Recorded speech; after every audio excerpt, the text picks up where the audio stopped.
This is WPSL Port St. Lucie.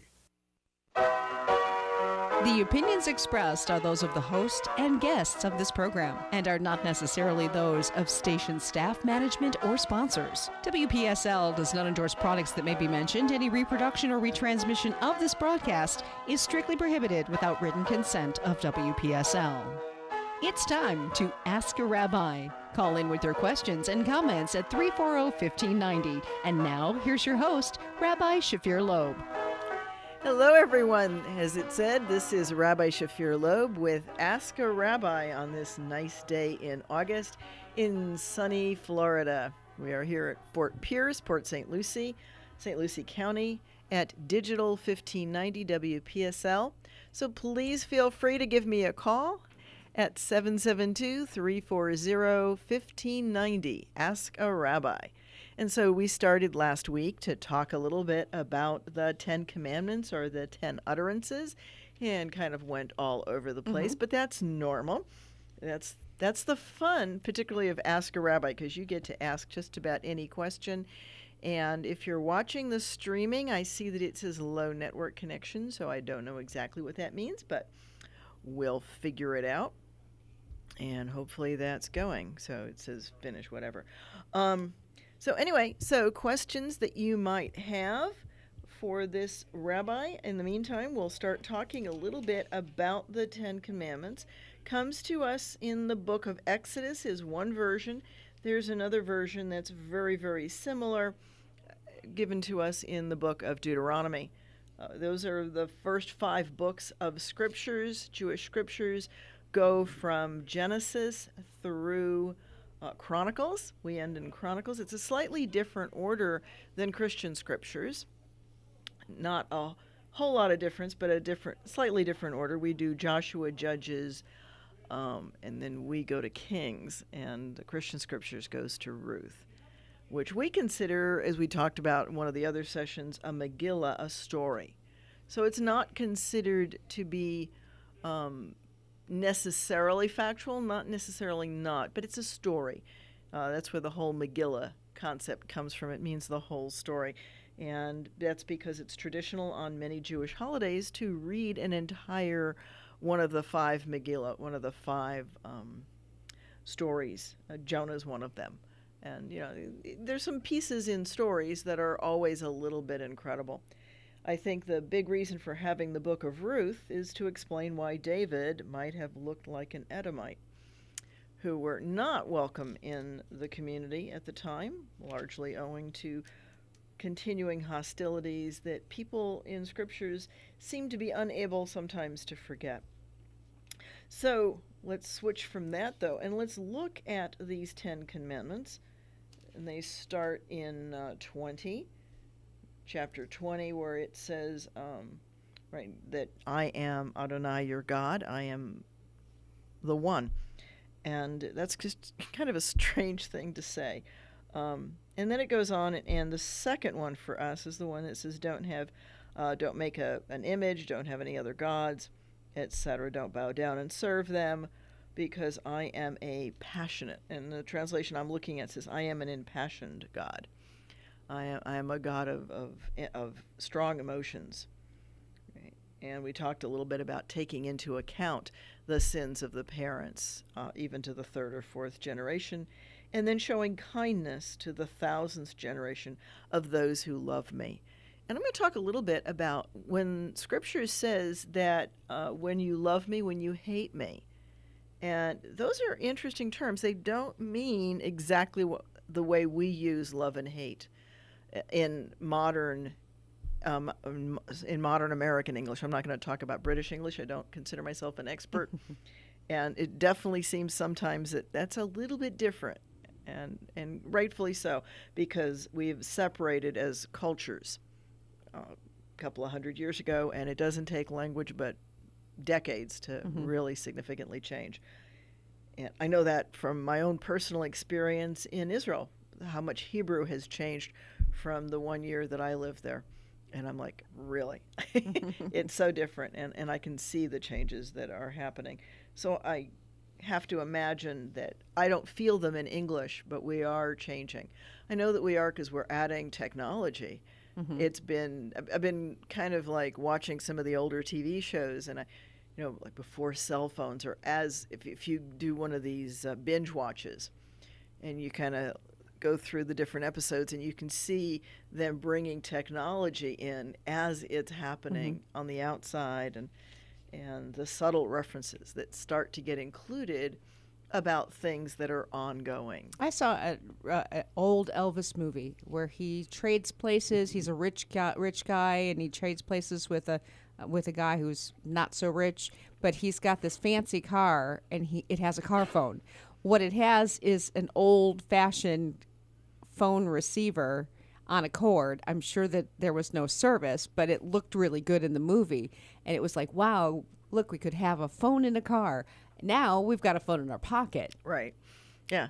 Yeah. I'm going to date myself. I remember I was one of the first people to have a portable phone, a cellular phone. Yes, they were. We called it the brick. Yeah. We called it the brick. Yeah, there was the bag phone. It was in a. And then there was the brick phone. It was huge. I mean, it was, and it did carry in a bag.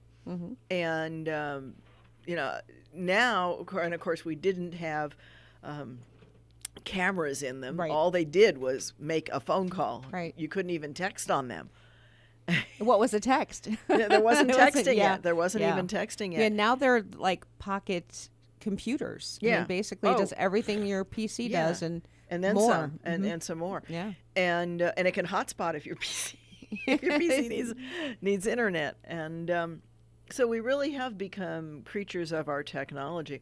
But yeah, in the days of the old brick phone, the reason we got it was because my husband and I like to go to various sites and camp. Okay. And very often campgrounds will have, one or two, back in the payphone days, they would have one or two payphones, and you'd sit there and wait in line to use these payphones to, and then you couldn't talk long because the line was waiting. Other people wanted to make their phone calls. And so we spent some ungodly amount of money for a cell phone so that we could call and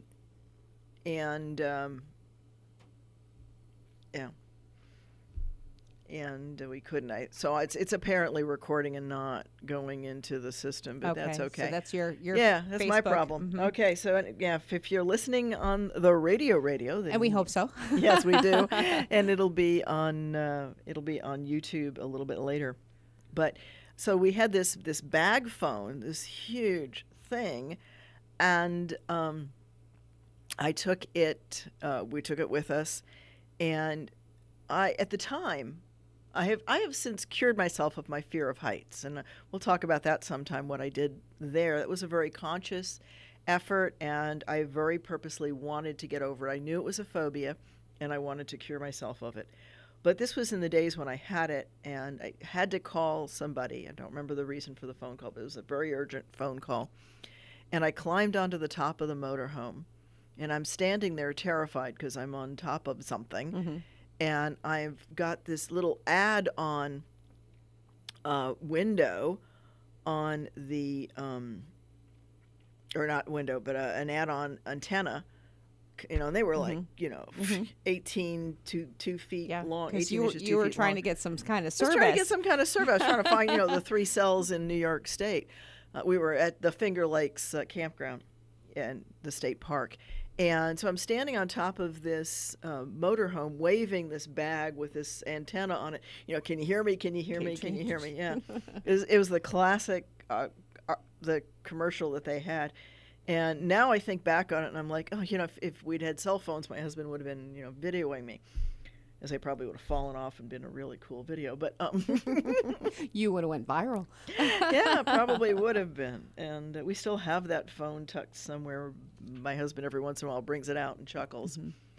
Yeah, it's a good paperweight. Yeah, I think my first one was a brick phone, and they were very popular with boaters because the reception was so good that for a long time the boaters held on to those brick phones. Yeah, and I think people are very reluctant to move to the next technology very often. And so those are things that become challenging. So you kind of wonder, how did technology change in the course of writing scriptures? Because we know it did. In the very beginning, when Abraham goes to buy the land where he is going to bury Sarah when she dies, this is before writing, because he goes into the city gate, and there in front of the notables of the town, he's creating what today we would call corporate memory. And so there's an exchange of land. It's a deed. That's what we hear the story of, where he's buying it from the Hittite, or he's buying the cave of Machpelah, and it's 400 whatever, and he tosses it out of his pocket. He's got that much money with him. He expected to pay that much. It didn't bother him. He was busy in his grief, and so that's where he was. But that's done publicly because it's before writing, so there's not deeds. Later on in scriptures, but there were witnesses. But there were witnesses, right? Yeah. And there were enough witnesses that it became part of the public memory that cave belongs to Abraham and Abraham's family, right? And so it stays until there's another public transfer of possession, but that's a form of deed transfer before writing. Writing's a technology. We don't often think of it, but it really is. It's a dramatic technology change. And even paper is a dramatic technology change, right? Moses would never have, used a book, right? He used scrolls and steels and pieces of pottery or whatever things were written on. To use it with a book is something very different now. And so we'll talk a little bit about that technology. But I watch these things as technology changes, and then then we get to writing. Right? By the time we get to the book of Deuteronomy, Moses says to them, "Write these words on the doorposts of your house." Okay. Right. So now we have writing. Now we have writing. We have scribes. We have people who can read it.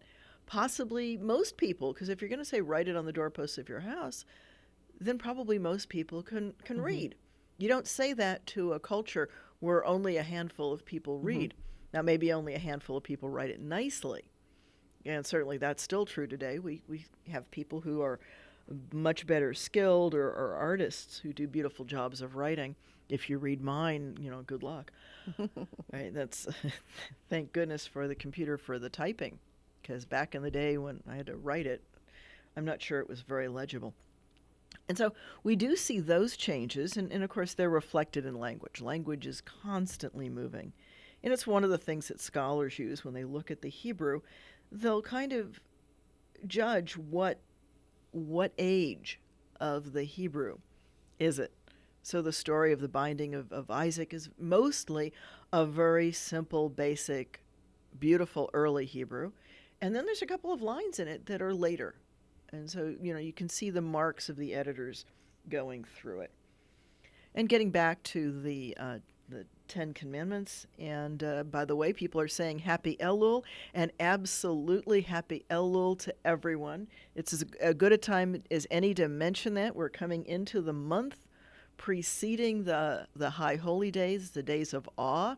And please do feel free to join our congregation. You can register to be with us for the High Holy Days. And actually, our cantor, Sharon Loper, is watching here. So you'll be able to hear her beautiful voice for Rosh Hashanah with us singing. And please register on our website, www.eitzchayim.org, eitzchayim.org. You can also get there through our Facebook page. Just look for Congregation Eitz Chayim. We are the Reform with a Renewal Flair congregation in Port St. Lucie. And that sounds like a good time to just tell people a little bit about our congregation. And certainly the Quran. No one has to...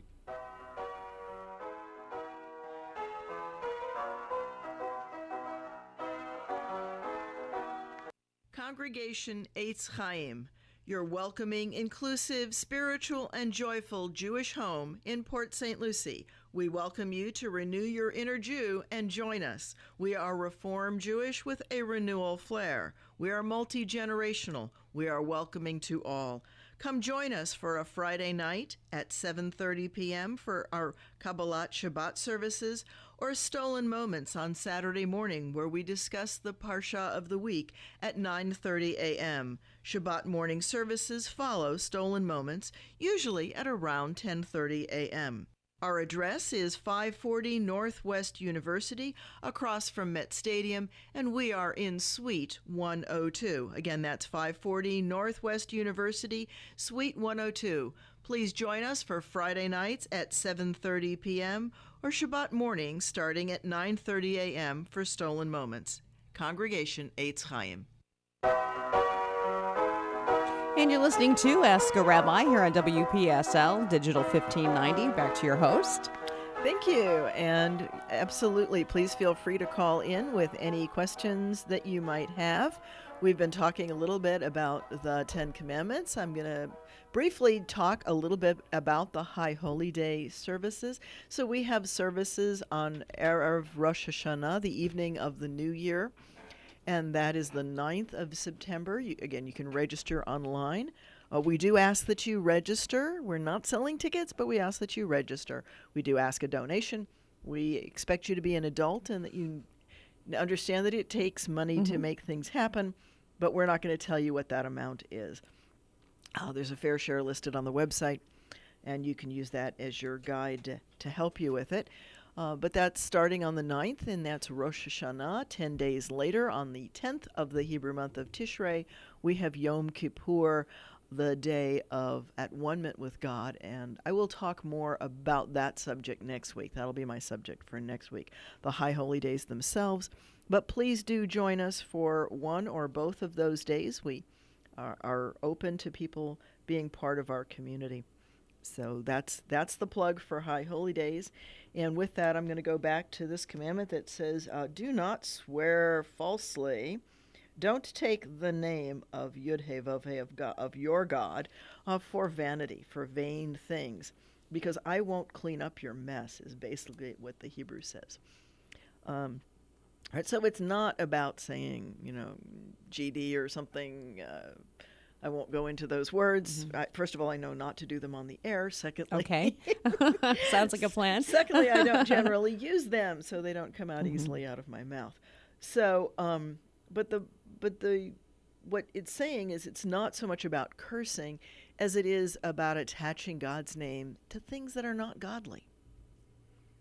All right, don't say God said do this if God hasn't, if you can't demonstrate adequately that God in fact has said it. Well, but I heard, you have to be careful and make sure that it's the big G God that's talking.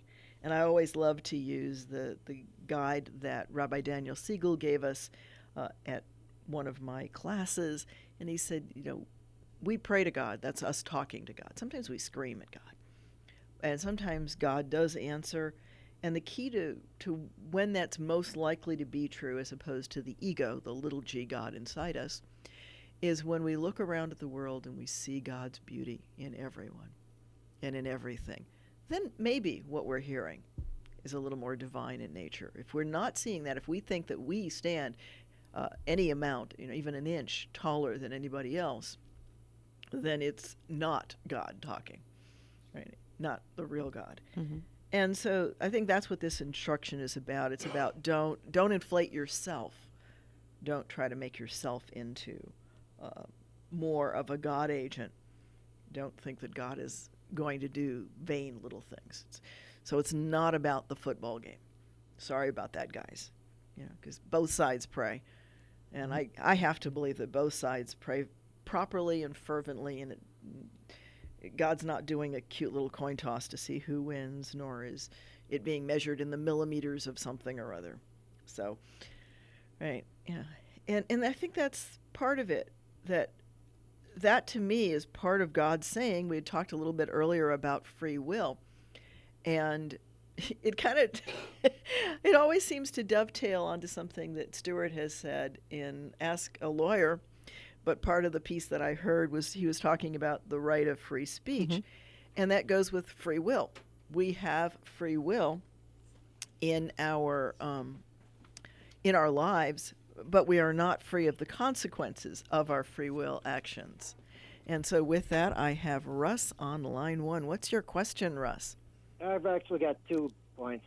First off, I thought there was no way you could physically say God's name, and in that case, can you use it in vain?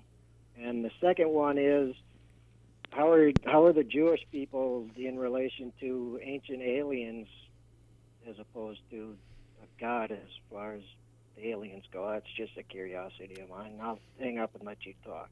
Okay, so the questions were, if God's name is ineffable, which of course it is, if you can't pronounce Yud-He Vav-He because it doesn't have any vowels, how could you use God's name in vain?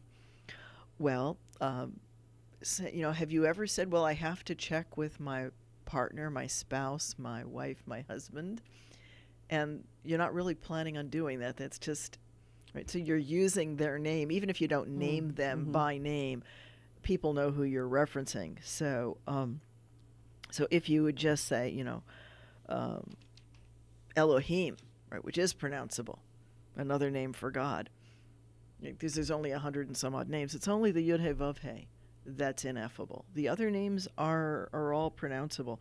El Shaddai, El Elyon,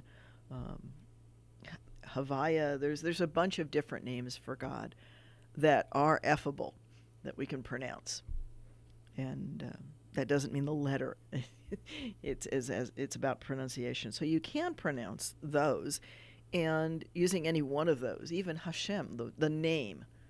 Right. People know exactly who you're referencing. So if you would say Hashem sent me, then you're using God's name for something that probably hasn't been God.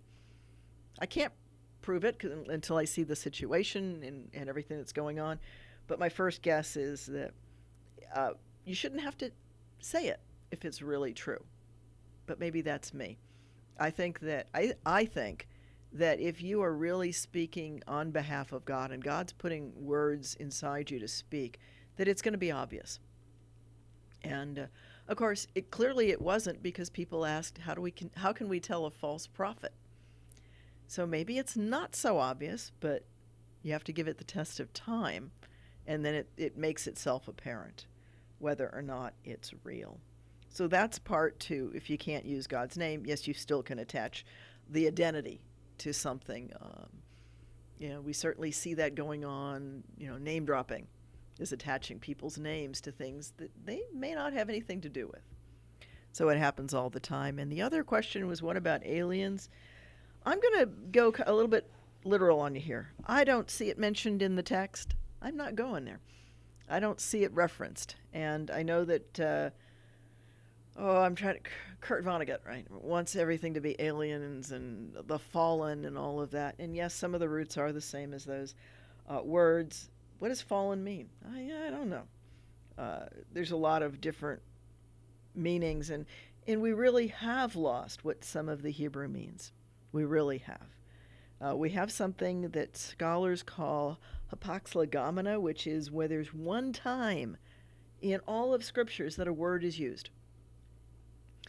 And if it's used once, who knows exactly what it means? There's nothing to cross-reference it. That's how I tend to figure out what do words mean. For example, there's the line that's usually translated as "don't harm the boy" in the binding of Isaac, where the angel stops Abraham from striking Isaac and killing him for a sacrifice. And the angel says, "Lo ta'as lo me'umah," don't make of him a me'umah, don't make him a waste, which is how I translate it. And I came to that by, my video has ended. Well, that's okay, we'll go on. So I'm going to move forward. We'll try it again here. And say that when I'm trying to figure out what a word means in the text, I do that by looking at all the different places where that text is used, where it's referenced. And so when I do that, I get a better sense of what it means. And me'umah, for example, is used in a couple of different places. It's used by Joseph, where he says basically, what am I, a me'umah? Right. So, you get an idea that it's not, and I didn't even do anything. So I didn't do a me'umah. So I did a nothing. I didn't even waste my time. And we take it from there. So it's the easiest way to figure out what something means is to look at different times where it is used. And so we'll continue to do that. So I don't see aliens referenced per se. Use one of Stuart's other words. I don't see it actually referenced. I do see a lot of other things, though. I see something that's usually translated as do not kill, and instead it says do not murder. Now, there's a problem when you've got an instruction that says something like, do not murder. Well, if you can't, the next question becomes, what is murder? And in fact, the very next verse will go there. The very next chapter of Scriptures will go to telling us what murder is. So it's not killing. It tells us that it's lying in wait and basically plotting the things that we would call murder as opposed to just manslaughter. And certainly does not say that you can't go to war. And that's a whole nother kettle of fish that we're not going to open unless somebody asks me a question. But you are welcome to call me. You are welcome to call and ask a rabbi any question that you might have at 770-340-1590 as we sit here on PSL Digital 1590 and bringing you this Ask a Rabbi session. So it says do not murder, do not commit adultery, do not steal, and then we get to one that I like, which is don't afflict your neighbor with false witness. So that's usually don't lie, but that's not really what it's saying. Right? It's saying don't afflict your neighbor with false witness. So don't cause harm to somebody with something that's not true. So it's not exactly lying. And we had the discussion in one of the earlier sessions about, so is it okay to tell a white lie? And I think that if you're not hurting somebody, then the white lie is acceptable. The question is whether or not you're hurting somebody. And that's not always straightforward. We had talked a little bit about... Would a white lie be like you tell someone just to pick up their spirits, you look beautiful today, when they just look the same as they always do?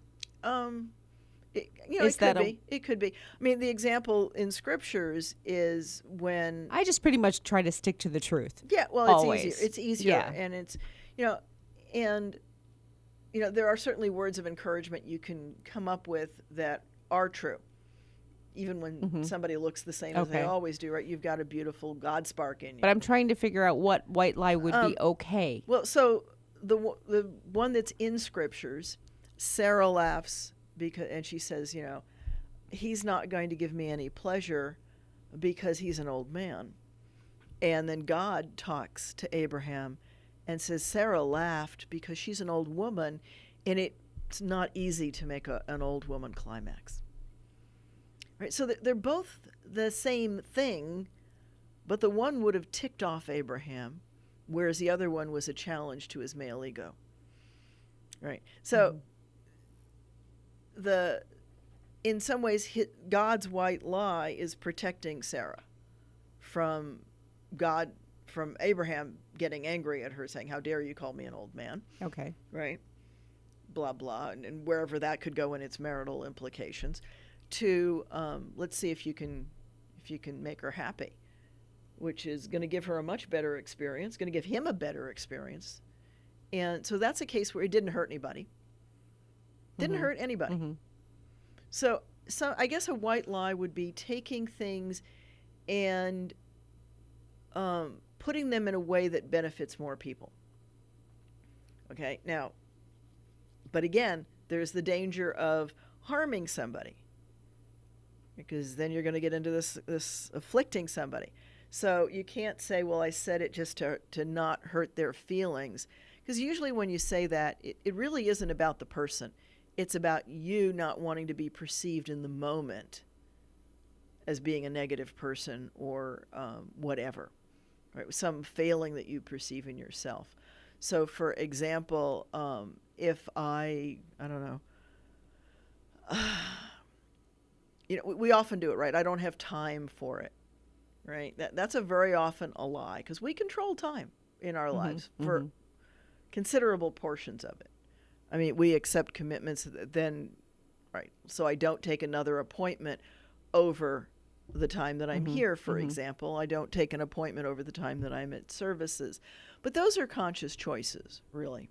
Right? Those are I've put those things on my schedule with a priority. So if you say to me, well, let's go to dinner on Tuesday evening, and I don't really want to go with you, I might say, well, I've got a meeting, or I've got to do this, or I've got to do that. That's a better answer than saying, I just don't want to go with you. Or is it?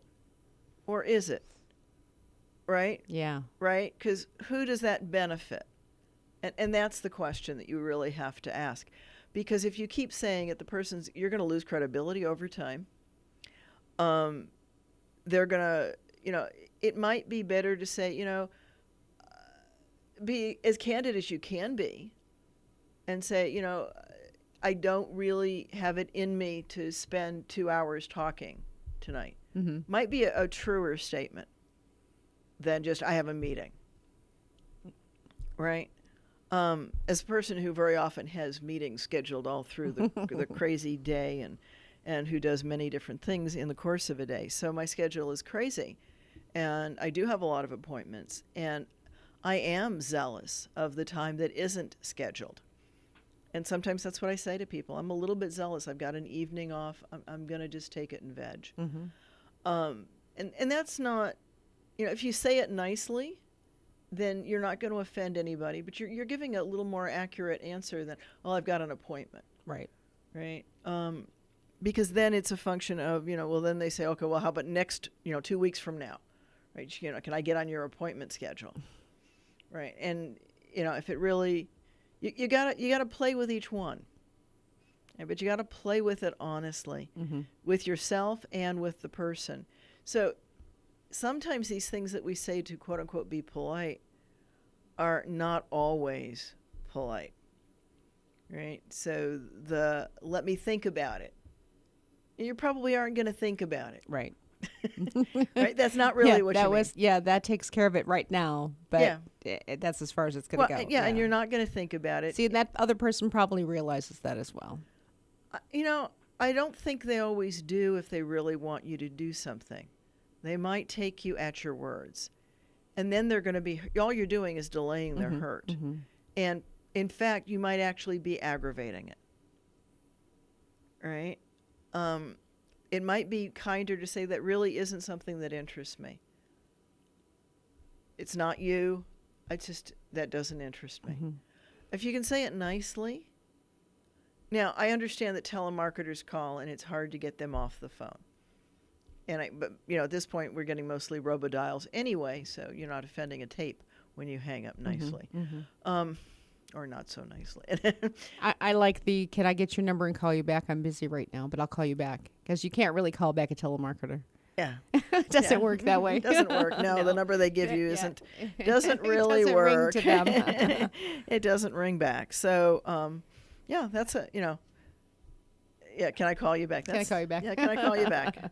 That's, So we do have to look at some of those things because we tend not to think about how they can, in fact, hurt somebody.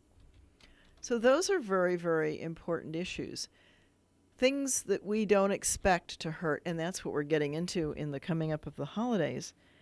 It's not about the things you intended to do that hurt. Those are certainly important to make reparations for and repair, but it's also the things that you didn't intend to do that end up hurting somebody. Those are very, very serious issues, and those still hurt. and you're still liable, right? When your kid or you puts a baseball through somebody's front window, you may not have intended to, but you're still liable, right? And we tend to think that only if I intended it should I be responsible. That's not true. It's whatever your hand has had a part in setting in motion. And I think we're starting to see more and more cases that lawyers are settling that are cases like that, where people are part of it, and it's finally going live. Yay, world. So that brings us to the last of the 10 commandments, which is do not covet your neighbor's house. Not the wife, not a slave, not an ox or a donkey, or anything that belongs to your neighbor, which people always love because, clearly lists the wife as among the properties, just as the slaves, which is another concept, right? How do you own a person? And the animals. So that's one that's kind of interesting. Speaking of telemarketers, they're always so much fun. So this brings up a lot of things that we talked about, right? Because I saw once a marquee on a church that said, what are they, 10 guidelines? And my immediate response was, well, yeah, right? Because these are not things that are necessarily obvious to people. They might be down the road, like the attaching God's name to something. But it all makes you civil. It Right. makes you a It civilized. It makes you respect community, right? And honor the other people in the community. It's exactly that, not doing the thing that I was talking about of feeling that you're on some higher plateau than everybody else. It is giving that equal opportunity to everyone, and that gets us into all of the great questions of what's equality, what's equity, right? How do we help people? How do we do what they need to do? And it's worth noting that even in Talmud, which is the rabbis' writing in the early days, shortly after Scripture is closed, it does talk in some detail about how do you help different people at different levels, different places in society. And the answer that Talmud comes up with, for the most part, is according to their need. Not according to, you don't give everybody a pot of porridge. You give people what they need. And so that's a little bit of insight into that. So we've got the, don't covet. So it's these things that cause people to hide things from each other, because that is, in a lot of ways, what destroys a community.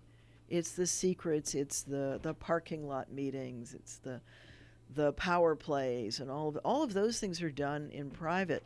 And they are done because of coveting and lying and cheating and stealing. And putting yourself above everyone else. Putting yourself, and thinking that for some reason you're more entitled to something or less subject to the laws or any of those things. Those are all things that hurt the community, sometimes in the short run and almost always in the long run. And we tend not to think of that. If we could bring together all humans and be kind to each other and to the planet, we'd actually eliminate so many of the problems. And I'm not a Pollyanna idealist that I think that, it's going to be wonderful, it's going to be a Walden kind of utopia, but rather that we can work together. It takes a while, it takes respecting. Yes, there are people who will try to cheat the system, and we who can recognize that have a responsibility to design a system where it doesn't pay. Because if we can make it so that cheating doesn't work, right? Cheating is a shortcut, right? Trying to do something instead of doing the full work. And if we can make it so that, well, if you cheat, you're going to get caught, and then you're going to have to do it anyway, then there's more effort expended when you don't do it right. And that's a matter of designing the system. But it's not always easy. It's not easy to find the things that are hidden in secret. Most Most students are smart enough not to write, paper purchased from from cheaters.com on their paper. So you've got to do the thing that finds out if they've done that. But that's part of system building, and that's part of, I'm going to call that a kind of society security, that we need to find ways to make it harder to cheat, but also that offers more of the basic needs and self-respect to people. Because I think that's something we do fall short on as a general rule. It's very easy when somebody gets angry or frustrated to get nasty with other people. And that's the challenge, right? To somehow put consequences in that affect that, but that do it in a respectful way. And, there's a lot of hard questions. I don't pretend to have the answers, but I'd be willing to work with people to try to find some of those. And there are people who are working to do those things. I don't think that there aren't. I know that there are a lot of people who care. But there are what I call militant right and militant left. So there are people on both sides that are, do it my way or else. And there needs to be respect for the other folks as well. And that's a perfectly good way to lead into another invitation to come join us for the High Holy Days, for Rosh Hashanah and Yom Kippur and even Sukkot.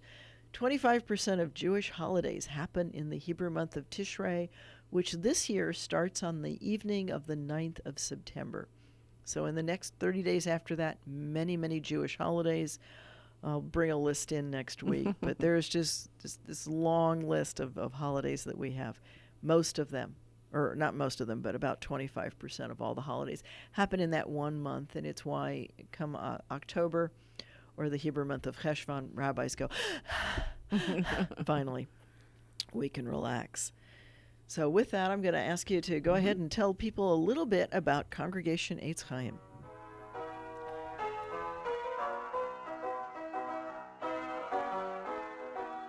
Congregation Eitz Chayim, your welcoming, inclusive, spiritual, and joyful Jewish home in Port St. Lucie. We welcome you to renew your inner Jew and join us. We are Reform Jewish with a renewal flair. We are multi-generational. We are welcoming to all. Come join us for a Friday night at 7:30 p.m. for our Kabbalat Shabbat services, or Stolen Moments on Saturday morning, where we discuss the Parsha of the week at 9:30 a.m. Shabbat morning services follow Stolen Moments, usually at around 10:30 a.m. Our address is 540 Northwest University, across from Met Stadium, and we are in Suite 102. Again, that's 540 Northwest University, Suite 102. Please join us for Friday nights at 7:30 p.m. or Shabbat morning starting at 9:30 a.m. for Stolen Moments. Congregation Eitz Chayim. Now back to Ask a Rabbi here on WPSL. Thank you. And as was said, please do give me a call at 772-340-1590, and I'll be glad to answer any questions that you might have. We've been wrapping up our discussion on the 10 commandments, the 10 utterances. And for anyone who's trying to listen to us on live streaming, I apologize. We seem to be having some technical low connectivity issues. But you'll be able to catch this on YouTube. It'll be archived there. And hopefully everything will work out well with that. And you certainly can listen to us live on any of the many digital formats. How many different places do we broadcast? Well, we're on, of course, 1590. Right. And we are streaming, right, Cliff? Oh, Cliff. We're on YouTube Live? No. No, Yeah, just not yet. recorded. Okay. Not yet. Audio live. We're audio live. Okay. There we go. YouTube is archived. Okay. So we'll do that. So you can listen to any of the different places where you might catch 1590, and you're able to listen. And if you've got a question for the rabbi, please give me a call at 772-340-1590. And feel free to join us. We do services this evening and all Friday evenings at 7:30 p.m. And the congregation number is 772-734-4110. Please do join us there as well. So, okay, so we've finished the 10 Commandments, and it's worth noting that no sooner that happens and the people say, yeah, that's great, wonderful, and then the next line is, these are the judgments based on it. And as some of my friends like to put it, instant commentary. And because of questions like, what is murder? As soon as you have a term, right, legal term, well, what does that mean? And then there's this long-winded discussion about, well, you know, if you hit somebody and they die instantly, okay, that's murder. What if they linger for a day or two? Well, Scripture says if they linger 3 days and get out of their bed, and it's not murder, you know, even if they keel over a little bit later. Today's legal system might not agree with that, right? Because we understand medical a little bit better. They were working to try to figure out some of those questions, and they weren't easy. And it also talks about, well, you know, what happens if you're chopping wood and the axe head falls off of the axe? We have more other ways to get the station. Okay. We're streaming live. Okay. Google Home, Alexa, and Echo. There you go. And of course, WPSL.com. Okay. So I actually thought we did. So there were many more places. Notice I'm only focused on the radio part. I gotcha, and that's understandable. That's what we're doing. Old school radio person you here. know, yeah. Oh, we can go into that, right? That's 97 F. Never mind. All those different stations, and so this is not my first radio show, for those who are asking that. I did college radio back in the days of the turnstile, queuing up the records with the flow. Oh, yeah, and I can't tell you how many records I probably damaged sending that stylus across the the vinyl. But that was a fun thing. That's actually where I learned, in some ways, to do the continuing discussion, because it was fun in those days to burn your script. Not you, but your cohorts would do something like that while you were live, and you had to learn to not let on what was going on in the studio as you broadcast for all of probably a block back in the days when FM stations were not very advanced. And more recently, well, after that, another time I was doing Traffic Watch. I was actually a Traffic Watch pilot in Pittsburgh, Pennsylvania. Wow. Flying the airplane. That was fun. I had a blast. We had an AM station and an FM station that were sister stations, and I had one of them on one of my navigation radios. The one of the navigation radios is also your AM frequency, and so I let that speaker come out. Normally, when you're navigating, it gives you beeps and dots and dashes and stuff, but I turned the volume on it so I could hear the radio on it, and I had the other station on the feed in my bag, my brick. And then I had air traffic control in one ear and the radio station, my producer, on the other. So I had fun. I had two things in each ear, and I'm listening to all of it and still trying to report on traffic. Talk about multitasking. Yeah, that was an interesting couple of years of my life, and had fun with that. That was crazy hours, and it was definitely one of my more insane periods. And then when I lived in Tucson, we had Access TV, and we did TV shows there. So I've always enjoyed doing something like this, and I love bringing things to people who might have questions. So this was an absolutely wonderful format that became available. And if you'd like to join us anytime on a weekend, Friday night or Saturday, we have services. Please check www.eitzchayim.org, and you'll see more details there, or you can find us live on Facebook. We have a Facebook page, and we live stream the Friday night services, so you're welcome to join those as well. The other thing we've got coming up, and I haven't talked much about it, but I'll talk just briefly about it, and that's our expo on October 7th, and that'll be at the Civic Center. And it's more than a home show. It's more than a health fair. It's the Treasure Coast Expo. So please do consider joining us. That's a Sunday from 10 a.m. to 3 p.m. Please feel free to stop by. Lots and lots of different vendors already signing up. If you're interested in being a vendor, then please contact our man Brian. The contact information for him is both on the website and on Facebook. And it'll be open to the public and free. We'll be in the Emerald Room, we'll be in the lobby, and we'll be out in the front as well. So lots of different things going on. And I'm not even going to try to memorize the flyer. I'll bring it in one of these times and tell you more about what's on it. But lots of exciting things, lots of good reasons to come. And win a grand is one of the things that I know is going on. So you have a chance to win $1,000. And you know. Is this one day only, or it's is it one day okay. only? So yeah, we're pouring everything into 5 hours, and it should be a lot of fun. We expect a huge crowd to come, and I think people who come are going to find it very worthwhile. There's going to be a lot of information there, a lot of things to look at, some things to shop for, and some educational programs and some informational things, and some great food. Lots of different things will be going on. Right. Food always makes the day, right? Food is always important. You know, somebody was telling me that, you know, in ancient days people used to eat breakfast and dinner and that was it. And I'm like, okay, you know, whatever. I think it's healthier to eat smaller meals more often. But then that's the grazer. And when I eat fewer meals, I gain more weight.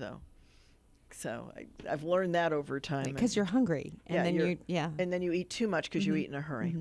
So there are lots of things that we can do to be healthier. And interestingly, there are some things in scriptures about being healthy. We are invited to do that as well. It's the idea of that behind that is that our bodies are not our own. They are on loan from God and from the system. The system meaning the planet, the ecosystem, biosphere one, as it were. And so we do have some responsibilities to keep ourselves healthy, functional, and doing what we can, both for ourselves and for others. So that's something else exciting that we're going to be doing. We're going to be starting something called Healthy, Holy, and Happy, looking at different ways to make ourselves better people, improve what we've got. Mind, body, and soul. Mind, body, and soul, because we can do that. And I think that's important. Another exciting thing that we've got coming up, and I'll be talking more about these in future episodes, is a taste of Judaism. That'll be after those high holy days, when after this rabbi's had a chance to catch her breath again. We're going to be inviting people to a taste of Judaism. Those are open classes. It'll be 3 Wednesday evenings at the end of October and November. They're like spaced 2 weeks apart. So it's a set of Wednesday evenings. Everyone's welcome to join for those. And we are now down to just about a minute left. So if you've got anything, we're probably not going to be able to accommodate it, but save those questions and ask me next week. I'll be only too glad to answer the questions then, and you can write down the number and be ready to call next time at 772-340-1590 at Ask a Rabbi.